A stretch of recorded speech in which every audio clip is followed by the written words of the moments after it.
Chapter 2: Subject Matter and Scope of Linguistics, Its Relations with Other Sciences.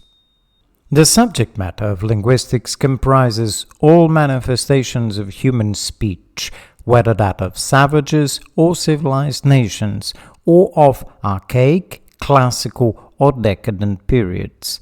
In each period, the linguist must consider not only correct speech and flowery language, but all other forms of expression as well. And that is not all.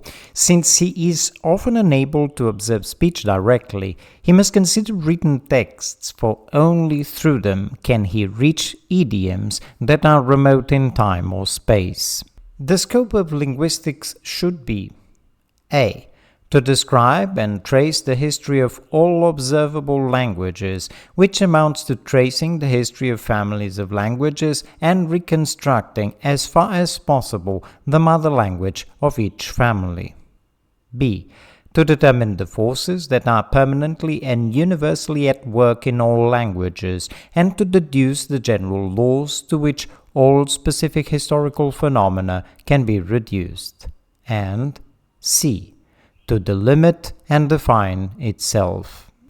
Linguistics is very closely related to other sciences that sometimes borrow from its data, sometimes supply it with data.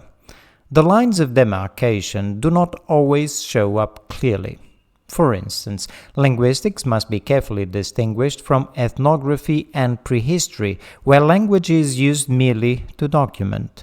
It must also be set apart from anthropology, which studies man solely from the viewpoint of his species, for language is a social fact. But must linguistics then be combined with sociology? What are the relationships between linguistics and social psychology? Everything in language is basically psychological, including its material and mechanical manifestations, such as sound changes.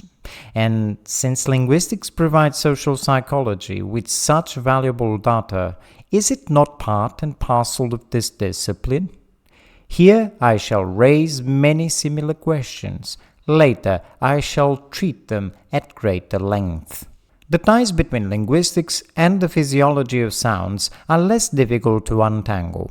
The relation is unilateral in the sense that the study of languages exacts clarifications from the science of the physiology of sounds, but furnishes none in return. In any event, the two disciplines cannot be confused.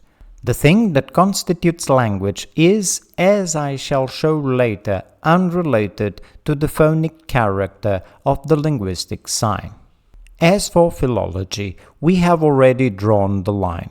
It is distinct from linguistics despite points of contact between the two sciences and mutual services that they render. Finally, of what use is linguistics? Very few people have clear ideas on this point, and this is not the place to specify them. But it is evident, for instance, that linguistic questions interest all who work with texts, historians, philologists, etc. Still more obvious is the importance of linguistics to general culture. In the lives of individuals and societies, speech is more important than anything else. That linguistics should continue to be the prerogative of a few specialists would be unthinkable. Everyone is concerned with it in one way or another. But, and this is a paradoxical consequence of the interest that is fixed on linguistics, there is no other field in which so many absurd notions, prejudices, mirages, and fictions have sprung up. From the psychological viewpoint, these errors are of interest, but the task of the linguist is, above all else, to condemn them and to dispel them as best as he can.